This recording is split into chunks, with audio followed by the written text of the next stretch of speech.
Halo sahabat nonton, siapa nih yang penasaran dengan kelanjutan cerita di drama Doubt? Yuk kita mulai aja harus cerita kelanjutan episode 6 dan 7 ya. Habin terus bertanya, apa yang Tesu katakan kepada ibu Habin di hari kematiannya? Tapi Tesu mengklaim kalau nggak ada yang penting mengenai hal itu. Tesu lalu berjanji kepada Habin, akan mencari tahu apa yang terjadi kepada ibu Habin. Tesu meminta Habin untuk menunggunya. Keesokan harinya di kantor polisi, tim Jungwon masih kebingungan untuk menangkap Yongmin. Tesu yang mendengar hal itu berkata, kalau Yongmin tuh nggak akan mengaku apapun kecuali mereka sudah menemukan bukti. Karena itulah Jungwon dan timnya bergegas ke rumah Sung-hee dan melakukan penggeledahan. Tim polisi juga mengumpulkan semua ponsel milik anak-anak yang kabur, yang tinggal di rumah itu. Tim kemudian menggeledah dan mengambil semua barang yang bisa dijadikan bukti untuk memberatkan Yongmin. Di sana, tim profiler menemukan sebuah kunci di tempat tersembunyi. Tesu lalu membuka sebuah ruangan menggunakan kunci tersebut. Di ruangan itu banyak bercak darah yang menandakan Yongmin pernah mengurung anak-anak itu di sana. Sementara itu, Habin yang sedang berada di taksi kembali diikuti oleh seorang pengendara motor. Habin segera melaporkan ke polisi, yang pada akhirnya dapat menangkap pengemudi motor itu. Pria itu pun akhirnya membuka helmnya. Namun kita masih belum tahu siapa pria itu. Ketika para polisi pergi, Habin bertanya siapa pria itu sebenarnya. Pria itu mengatakan kalau dia sedang mencari pembunuh putrinya. Pria itu mengaku kalau dirinya adalah Ayah Mina. Ayah Mina bertanya kenapa Habin mengejar Yongmin, dan kenapa Tesu selalu membebaskan Yongmin. Mendengar hal ini, Habin tentu terkejut. Setelah itu, Ayah Mina mendatangi Yongmin, dan dengan mengancam bertanya, siapa yang membunuh Mina? Yongmin mengatakan kalau Habinlah yang telah membunuh Mina di gunung. Di kantor polisi, Dehong merapikan semua bukti yang tim polisi ambil dari rumah sewa Yongmin. Dan saat tim profiler berkumpul, Dehong mengatakan kalau dia sudah membaca buku harian Unjin. Karena kemarin itu Unjin melaporkan Yongmin kepada tim polisi. Yongmin jadinya menyiksa Unjin. Unjin juga kerap mendapatkan kekerasan fisik dari ayah tirinya. Tapi ibu kandung Unjin menutup mata akan hal itu. Setelah mendengar penjelasan Dehong, Tesu kemudian menginterogasi Unjin. Dengan cara mengancam Unjin, jika Unjin tidak mau buka mulut, maka Tesu akan mengirim Unjin kembali ke keluarganya. Tesu lalu menanyakan tentang hubungan Yongmin dengan Sung-hee. Unjin mengatakan kalau Yongmin dan Sung-hee itu nggak pacaran, karena Sung-hee sudah punya pacar. Lalu Yongmin marah ketika mengetahui hal itu. Tesu kemudian mengeluarkan foto wali kelas Habin yang bernama Juntae. Tesu tanya apakah Juntae adalah pacar Sung-hee. Unjin lalu membenarkan hal tersebut. Setelah selesai menginterogasi Unjin, Dehong menghampiri Tesu dengan marah. Karena Tesu telah memanipulasi Unjin dengan menggunakan kebenaran yang Dehong temukan di buku harian Unjin. Tapi Tesu tidak bergeming digituin sama Dehong. Malam itu, saat Sung-hee sedang dalam perjalanan menjemput putranya, Yongmin tiba-tiba muncul dari belakang dan menarik Sung-hee pergi dari sana. Yongmin membawa Sung-hee ke tempat persembunyiannya dan menanyakan siapa yang sebenarnya membunuh Suyeon. Karena ternyata bukan ibu Habin yang telah membunuh Suyeon. Ibu Habin hanya mengubur Suyeon karena mengira Habinlah yang telah membunuh Suyeon. Tapi ternyata bukan Habin jugalah yang membunuh Suyeon. Yongmin menebak kalau Juntae lah pembunuh Suyeon. Tapi Sung-hee menjawab kalau dia nggak tahu apa-apa. Mendengar itu, Yongmin langsung naik darah dan menanyakan keberadaan Juntae. Sementara itu, Yojin mengajak seorang detektif dari wilayah lain untuk mengobrol. Detektif itu menceritakan kalau dirinya mengenal Dehong. Dulu kakak Dehong pernah diselidiki karena tuduhan pemerkosaan. Lalu kakak Dehong bundir. Karena tim polisi mengetahui Dehong memberikan alibi palsu untuk melindungi kakaknya, maka Dehong sempat ditekan habis-habisan sama tim polisi itu. Pada saat yang sama, Juntae datang ke gudang terbengkalai untuk menyelamatkan Sung-hee. Ketika itu, Yongmin muncul dan mengancam akan menceritakan kepada polisi kalau Juntae adalah seorang pembunuh. Tapi Juntae tidak bergeming, karena Yongmin tidak mempunyai bukti apapun. Mendengar itu, Yongmin segera menghajar Juntae habis-habisan. Tapi Sung-hee segera menghentikan Yongmin dan menyelamatkan Juntae. Sementara itu, Jungwon kembali menginterogasi salah satu anak yang kabur.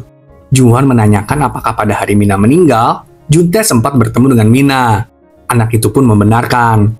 Kemudian Tesu kembali ke rumahnya dan mengingat kejadian saat istrinya meninggal. Ketika itu, Tesu masuk ke dalam rumah dan mencium bau gas. Tesu langsung bergegas ke kamar Habin dan menemukan Habin tergeletak di kasur. Tesu pun menemukan istrinya duduk di lantai ruang tamu. Sedangkan selang gas di rumah mereka sudah digunting. Istri Tesu berkata, bagaimana jika benar Habinlah yang telah membunuh Hajun? Tesu berkata, loh kok sekarang kamu yang ngomong begini? Aku dulu itu kilaf aja. Istri Tae-soo lalu mengklaim kalau dirinya udah nggak sanggup lagi. Tae-soo mendengar itu berkata, "Kalau gitu kamu mati aja, biar Ha-bin aku yang urus."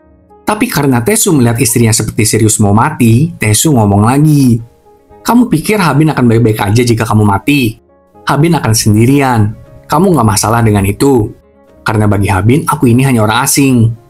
Setelah mendengar perkataan Tae-soo, istrinya kembali sadar dan meminta agar Tae-soo tidak menceritakan kejadian hari ini kepada Ha-bin. Kembali ke saat ini, Tae-soo berhadapan dengan Ha-bin. Ha-bin menanyainya kenapa Tae-soo membebaskan Yeong-min. Tae-soo dengan lemas menjawab kalau ibu Ha-bin yang telah membunuh Soo-yeon. Maka karena itu, Tae-soo melepaskan Yeong-min. Tae-soo juga menjelaskan kenapa dia merahasiakan kalau di malam hari kematian ibu Ha-bin, Tae-soo sempat bertemu dengan ibu Ha-bin. Itu karena Tae-soo akan mendapatkan promosi kerja. Kalau Tae-soo cerita dirinya sempat bertemu dengan ibu Ha-bin, maka Tae-soo akan diinterogasi. Dan itu bisa menghalangi Tae-soo mendapatkan promosinya. Sepertinya ini adalah cara Tae-soo untuk menutupi kebenaran yang terjadi di malam itu. Setelah itu, Tae-soo mendapatkan telepon dari Yeong-min yang mengajak Tae-soo untuk ketemuan. Tapi saat Yeong-min hendak bersiap pergi menemui Tae-soo, Ha-bin menyerang Yeong-min dari belakang, hingga Yeong-min jatuh pingsan. Sementara itu, Jung-wan terus menginterogasi anak yang kabur dan mendapatkan lokasi tempat persembunyian Yeong-min. Ketika Yeong-min sudah sadar, dia terikat di bangku. Di sana, Ha-bin bertanya, sembari menusuk paha Yeong-min, apakah ibunya benar-benar membunuh Soo-yeon? Karena disiksa, Yeong-min mengatakan kalau ibu Ha-bin tidak membunuh Soo-yeon. Ha-bin kemudian bertanya lagi, terus kenapa ibunya yang mengubur Soo-yeon? Yeong-min kemudian menjelaskan itu semua adalah karena Ha-bin. Ibu Ha-bin mengira kalau Ha-bin lah yang telah membunuh Soo-yeon, makanya ibunya mengubur Soo-yeon. Mendengar itu, Ha-bin sangat terpukul, karena nggak nyangka kalau ibunya bahkan mencurigai Ha-bin sebagai seorang pembunuh. Ha-bin pun dengan marah meninggalkan tempat itu. Kemudian kita melihat Jun-tae bertemu dengan pria yang mengaku sebagai ayah Mina. Jun-tae memohon agar pria itu jangan melakukan apapun lagi. Kemudian kilas balik menunjukkan Jun-tae lah yang menghabisi nyawa Mina dengan cara mencekiknya sampai tewas. Tapi pria itu berkata kalau Jun-tae tidak bersalah. Dan tiba-tiba Jun-tae memanggil pria itu dengan sebutan ayah. Buset, jadi pria tua ini tuh ayah Jun-tae, bukan ayah Mina. Ayah Jun-tae lalu berkata, "Tenang, ayah punya rencana." Buset dah, apa pula ini? Sementara itu, Tae-soo mendatangi tempat Yeong-min. Pada saat yang sama, Jung-wan dan timnya pun sampai juga di sana. Tae-soo terus mencari Yeong-min, begitu juga para polisi. Tae-soo akhirnya menemukan sebuah ruangan, dan melihat Yeong-min sudah meninggal bersimbah darah di lantai dong. Gak sampai di sana, Tae-soo melihat Ha-bin juga ada di ruangan itu, dekat jasad Yeong-min, sembari tangannya penuh dengan darah. Saat melihat Tae-soo berada di sana, Ha-bin hendak pergi sambil berkata, "Kali ini aku tidak akan terjebak." Namun Tae-soo menghentikan Ha-bin dan membawanya pergi dari sana. Jung-wan dan timnya pun akhirnya menemukan mayat Yeong-min dan bergegas memanggil tim forensik. Ketika Tae-soo dan Ha-bin sampai di rumah, Tae-soo meminta Ha-bin untuk menjelaskan apa yang terjadi. Ha-bin mengatakan kalau dirinya sempat pergi dari gudang tempat persembunyian Yeong-min. Dan ketika Ha-bin kembali lagi ke sana, Yeong-min sudah tewas. Ha-bin tahu gudang tempat persembunyian Yeong-min karena Ha-bin mengikuti Yeong-min. Ha-bin kembali ke tempat itu lagi karena Ha-bin ingin tahu siapa pembunuh Soo-yeon yang sebenarnya. Ha-bin juga mengakui kalau dirinya sudah tahu kalau ibu Ha-bin mengira Ha-bin lah yang membunuh Soo-yeon. Makanya ibunya mengubur Soo-yeon. Lalu ibunya bundir karena merasa bersalah. Ha-bin menegaskan kalau dirinya mengerti akan hal itu. Tapi ini semua tidak akan terjadi jika Soo-yeon nggak dibunuh.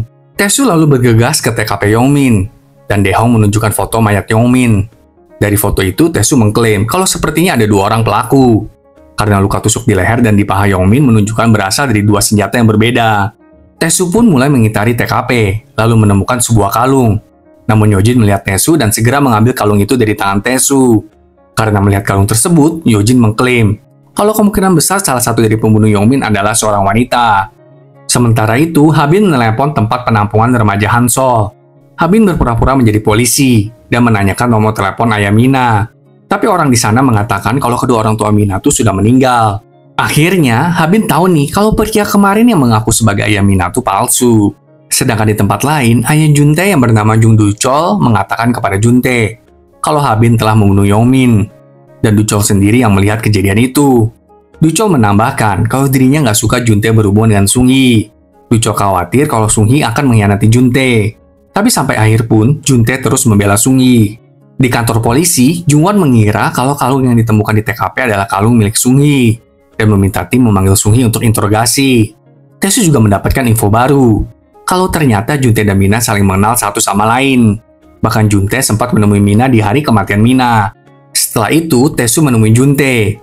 Tae-soo menginfokan kalau Yongmin sudah meninggal kemarin dan menanyakan kepada Juntae, kenapa Juntae menemui Mina pada tanggal 11 Mei, di hari kematian Mina. Juntae tidak menjawab hal itu. Juntae malah bercerita kalau kemarin dia memang ketemu sama Yongmin. Yongmin mengancam akan menyebarkan rumor buruk tentang Juntae untuk menghancurkan karir Juntae. Juntae mengaku kalau dia sempat kesal dengan Yongmin.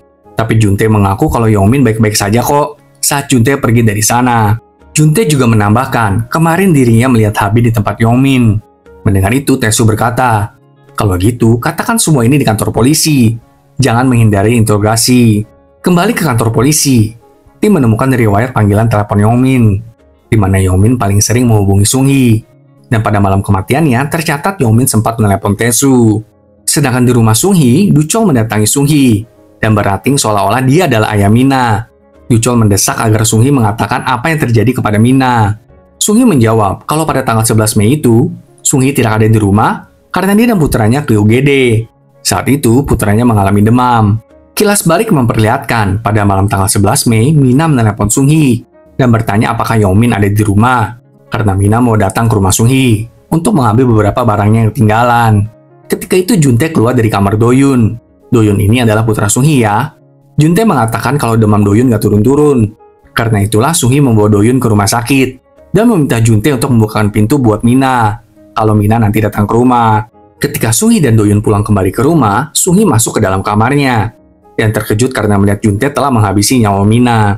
Kembali ke saat ini, dengan menangis, Sung-hee berbohong kalau malam itu dia pergi bersama Doyun ke rumah sakit dan memberikan kode akses pintu rumahnya kepada Mina. Sung-hee lalu menambahkan kalau dirinya pernah mendengar Yongmin berkata akan membunuh Mina. Du-chol lalu bertanya lagi, jadi kamu mengira kalau Yongmin lah yang membunuh Mina? Sung-hee pun mengiyakan. Di kantor polisi, Jung-won bertanya kepada Tae-soo, kok kamu nggak bilang-bilang kemarin ditelepon sama Yongmin? Kenapa Yongmin meneleponmu? Tae-soo mengatakan kalau Yongmin menelepon karena ingin menyerahkan diri. Tae-soo juga mengaku kalau dia tidak melapor tentang hal ini karena tadinya Tae-soo berniat untuk berbicara empat mata dengan Yongmin. Mendengar itu, Jung-won tentu kecewa. Karena Tae-soo sepertinya tidak peduli dan tidak menganggap tim adalah sebuah kesatuan. Malam harinya, Juntae menemui ayahnya dan memarahinya karena telah menemui Sung-hee tadi. Du-chol menegaskan kalau dia curiga dengan semua orang yang ada di dekat Juntae. Du-chol lalu bertanya, kenapa Juntae adalah seorang guru kok bisa menghabisi Mina? Juntae menjawab, mungkin karena itu sudah mendarah daging. Buset dah. Di sisi lain, Habin mendatangi kantor polisi dan berpura-pura melaporkan Du-chol yang kemarin itu sempat mengikuti Habin dengan motor.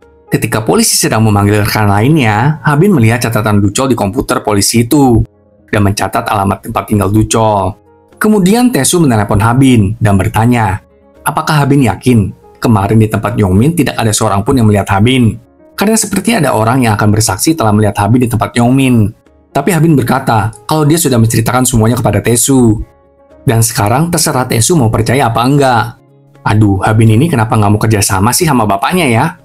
Setelah itu Habin mendatangi tempat tinggal Du-chol dan membobol masuk ke dalamnya. Habin mulai menggeledah rumah itu dan mendapati ada sebuah ponsel berwarna ungu di laci rumah itu. Kilas balik menunjukkan Habin sedang berlari di dalam hutan karena dikejar oleh sebuah mobil putih. Mobil putih itu akhirnya menabrak sebuah pohon dan Habin terjatuh. Untung aja Habin segera sadar dan perlahan melarikan diri dari tempat itu. Ternyata pengemudi mobil putih itu adalah Du-chol. Ketika itulah Du-chol menemukan ponsel Habin yang terjatuh dan mengambil ponsel itu. Jadi ponsel berwarna ungu itu adalah ponselnya Habin. Saat Du-chol tiba di rumahnya, dia melihat ponsel ungu dan beberapa barangnya telah menghilang. Sementara itu, Habin mengambil beberapa foto anak laki-laki dan surat di rumah Du-chol. Salah satu dari surat itu tertuju untuk Juntae. Dengan bukti ini, apakah Habin sadar kalau Du-chol adalah ayah Juntae ya? Di tempat lain, Sung-hee menemui Juntae. Juntae lalu meminta putus dari Sung-hee dan mengatakan kalau pria tadi yang menemui Sung-hee itu bukan ayah Mina, tetapi ayah Juntae. Setelah berbicara dengan Juntae, polisi segera menemukan Sung-hee dan menangkapnya di tempat atas tuduhan pembunuhan Yongmin. Juntae melihat kejadian ini dari kejauhan dan terlihat tampak gelisah. Saat tim sedang menginterogasi Sung-hee, tiba-tiba mereka mendapatkan kabar kalau Juntae datang ke kantor polisi untuk menyerahkan diri. Juntae bahkan membawa pisau yang digunakannya untuk menghabisi Yongmin. Segera Sung-hee menelepon Du-chol dan mengabari kalau Juntae sudah menyerahkan diri kepada polisi karena telah menghabisi Yongmin. Mendengar itu, Duchol nggak terima. Duchol ngekeh kalau bukan Juntae yang menghabisi Yongmin. Kilas balik memperlihatkan di mana Duchol melihat Habin berdiri di dekat jasad Yongmin.